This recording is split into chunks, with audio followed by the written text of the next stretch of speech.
इथे मी रात्रीच्या जेवणासाठी मस्त असा चिकन फ्राय राईस बनवलेला होता आणि ते म्हणजे अगदी हॉटेलसारखं आपण इथे घरच्या घरी मस्त सोप्या पद्धतीने बनवू शकतो.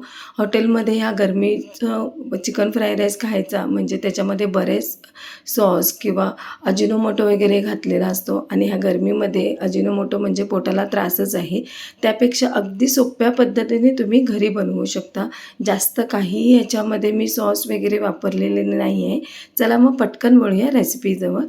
त्यासाठी मी इथे थोड्या भाज्या घेतलेल्या आहे. भाज्या तुम्ही आवडीनुसार घालू शकता किंवा ऑप्शनल आहे, नाही घातल्या तरी हरकत नाही. कांदा, स्प्रिंग ऑनियन, आलं, लसूण, मिरची, कोबी आणि शिमला मिरची घेतलेले, गाजर घेतले. इथे मी बोनलेस चिकन घेतलेलं आहे. बोनलेस चिकन आपल्याला त्याच्यामध्ये आलं, लसूण, मिरची, कोथिंबीर ह्याची पेस्ट लावायची, मीठ घालायचं, हळद घालायचं आणि कुकरला बॉईल करून घ्यायचं आणि मग त्याचे छोटे छोटे पीसेस करायचे आहे. भाज्या ऑप्शनल आहे. त्यानंतर कढईमध्ये थोडंसं तेल गरम केलेलं आहे. मी जास्त तेल नाही गरम केलेलं आहे आणि एक अंडं त्याच्यामध्ये मी घातलेलं आहे. थोडीशी काळी मिरी पावडर आणि थोडंसं मीठ घालून फेटून आपल्याला ही अंड्याची पोळी करून घ्यायची. जेणेकरून हे तुम्ही बघितलीच असेल, आपल्याला चिकन फ्राय राईससोबत ही अंड्याची पोळी भेटते. आणि मी दुसरं भांडं खराब नको व्हायला म्हणून मी त्याच कढईमध्ये ही अंड्याची पोळी बनवून घेतलेली आहे. पटकन अशी ही अंड्याची पोळी बनवून जाते. हे बघा. आणि त्यानंतर ही आपल्या अंड्याची पोळी आपल्याला काढून घ्यायची आहे आणि मग आपल्याला त्याच कढईमध्ये तेल गरम करायचं आहे. तेल गरम करून जी आपण चॉप करून लसूण घेतलेली आहे ती घालायची आहे. लसूण हे 1 ते 1.5 कांदा जे आहे लसूणचा तो घेतलेला आहे. 1 इंच आल्याचा तुकडा घेतलेला आणि 5-7 मिरच्या घेऊन उभ्या चिरून अशा व्यवस्थित अशा तेलामध्ये आपल्याला हे परतून घ्यायचं आहे. हे बघा, व्यवस्थित असं तेलात परतून झालं की इथे मी बारीक चिरलेला एक मोठा कांदा घेतलेला आहे, तो घालून घ्यायचा आहे. कांदा आपल्याला इथे जास्त फ्राय करायचं नाही, थोडंसं कच्चा म्हणजे हलकंसं फ्राय झाला ना की आपल्याला बस होतो. त्यानंतर कसं गाजर शिजायला थोडासा वेळ लागतो म्हणून इथे मी गाजर अगोदर घातलेलं, तो पण 1-2 मिनटं परतून घ्यायचा आहे.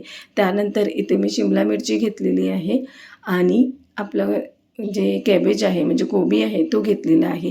हे भाज्या थोड्याशा शिजायला मी मीठ टाकलेलं आहे म्हणजे भाज्यांना पण हे मीठ लागायला पाहिजे म्हणून हे मी ते मीठ थोडंसंच घातलेलं आहे, अगदी थोडंसं. त्यानंतर जे आपण इथे चिकन बॉईल करून घेतलेलं आहे, बॉईल करून मी याचे छोटे छोटे पीसेस करून घेतले. ते पण अगदी आपल्याला मस्त असं तेलामध्ये परतून घ्यायचं आहे म्हणजे ते व्यवस्थित फ्राय झालेले पाहिजे. आणि त्यासाठी मी हे जे फ्राय राईस बनवते हे लोखंडी कढईमध्येच बनवते, जसं की चायनीजवाले बनवतात म्हणजे हॉटेलमध्ये वगैरे बनतं. आणि ह्याच्यामध्ये मी फक्त एकच म्हणजे सोया सॉस यूज केलेलं आहे, बाकी कुठलेही सॉस यूज केलेले नाही आहे. चिकन सगळं हे घालून सॉस घालून व्यवस्थित असं तेलामध्ये आपल्याला हे फ्राय करून घ्यायचं आहे. तुम्ही बघू शकता मस्त कलर असा आलेला आहे. त्यानंतर इथे मी राईस बॉईल करून घेतलेला आहे, जे आपल्याला फ्राय राईस करायला जे राईस बॉईल करून घ्यायचं आहे तो घेतलेला आहे. आणि त्याच्यानंतर ह्याच्यामध्ये चवीनुसार मीठ घातलेलं आहे आणि टेस्ट अकॉर्डिंग मी इथे काळी मिरी पावडर घातली आहे, बाकी कुठलेही सॉस इथे घातलेलं नाही. आणि आपण भातामध्ये मीठ घातलेलं त्यामुळे जास्त मीठ घालायची गरज नाही. व्यवस्थित एकजीव करून घ्यायचं आहे. एकजीव झाल्यानंतर त्याच्यानंतर आपल्याला ह्याच्यावर स्प्रिंग ऑनियन थोडीशीच घालायची आहे, जास्त इथे घालायची नाही आहे. हे बघा, व्यवस्थित असं फ्राय करून घ्यायचं आहे. बराच वेळ इथे 5 मिनटं मी इथे कढईमध्ये हा परतून घेतलेला आहे. अशा प्रकारे आपल्याला चिकन फ्राय राईस आपला रेडी झालेला आहे. वरती मस्त गार्निशिंगसाठी स्प्रिंग ऑनियन घालायची आहे आणि सर्वात आधी आपण जे अंड्याची पोळी म्हणजे ऑमलेट केलेली आहे अंड्याची ती घालून घ्यायची आहे. आणि तुम्ही बघू शकता मस्त असा चिकन फ्राय राईस रेडी झालेला आहे. खायला अगदी म्हणजे अगदी हॉटेलसारखाच लागतो हा. पण गरमीमध्ये बाहेर न खाता पोट बिघडून घ्यायच्या आधीच आपण हे घरी मस्त असं बनवू शकतो.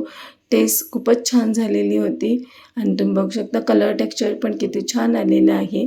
आणि की जास्त मेहनत पण इथे घेतलेली नाही आहे, पटकन असा हा बनवून झालेला आहे. रेसिपी आवडली असेल तर नक्की चॅनलला लाईक, शेअर, सबस्क्राईब करा. थँक्यू.